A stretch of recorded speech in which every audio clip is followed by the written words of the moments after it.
Hello అండి. ఈరోజు టాలీవుడ్ తాజా వార్తల గురించి మాట్లాడుకుందాం. ముందుగా రీసెంట్‌గా రిలీజ్ అయిన 'హరిహర వీరమల్లు' ట్రైలర్ టాలీవుడ్‌లోనే రికార్డ్ 47.5 మిలియన్ వ్యూస్‌ని సంపాదించుకుంది. దీంతో మూవీకి హైప్ ఒక్కసారిగా పెరిగింది. చూద్దాం ఈ ఇంపాక్ట్ ఓవర్సీస్ ప్రీ సేల్స్ తాకుతుందా లేదా అని.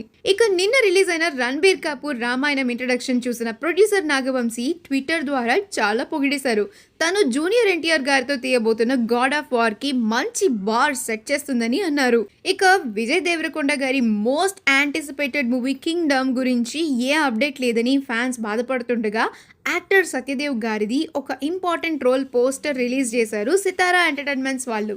నాగ చైతన్య గారి మోస్ట్ అంబిషియస్ ఫిల్మ్ NC-24 ఈ మూవీ సెకండ్ షెడ్యూల్ షూటింగ్ ఈ రోజే స్టార్ట్ అయిపోయింది. రియల్ గానే ఒక కేవ్ లాంటి సెటప్ ని వేస్తున్నారు. ఈసారి ఏదో చాలా పెద్దగానే ప్లాన్ చేస్తున్నారు నాగ చైతన్య. ఇక ఆగస్టు 14వ తేదీన వస్తున్న రజనీకాంత్ గారు ఇంకా లోకేష్ కనకరాజ్ కూలీ మూవీలో అమీర్ ఖాన్ గారిని ఇంట్రొడ్యూస్ చేశారు. అమీర్ ఖాన్ గారి క్యారెక్టర్ రోలెక్స్ కి సమానంగా ఉంటుందని ఇండస్ట్రీ వర్గాల సమాచారం. ఈ సినిమాని 50 కోట్లకి ఏషియన్ సినిమాస్ వాళ్ళు ఏపీ, తెలంగాణ రైట్స్ కి కొనుక్కున్నారు. రజనీకాంత్ గారి తెలుగు డబ్ మూవీస్ లో ఇది కొత్త రికార్డ్ అని చెప్పాలి. జూనియర్ మూవీకి సెకండ్ సింగిల్ డిఎస్పి గారు అద్రిపోయే సాంగ్ ఇచ్చారు. ఈ సాంగ్ కి శ్రీలీల ఇంకా కృతి స్టెప్స్ అద్దరు కొట్టేశారు.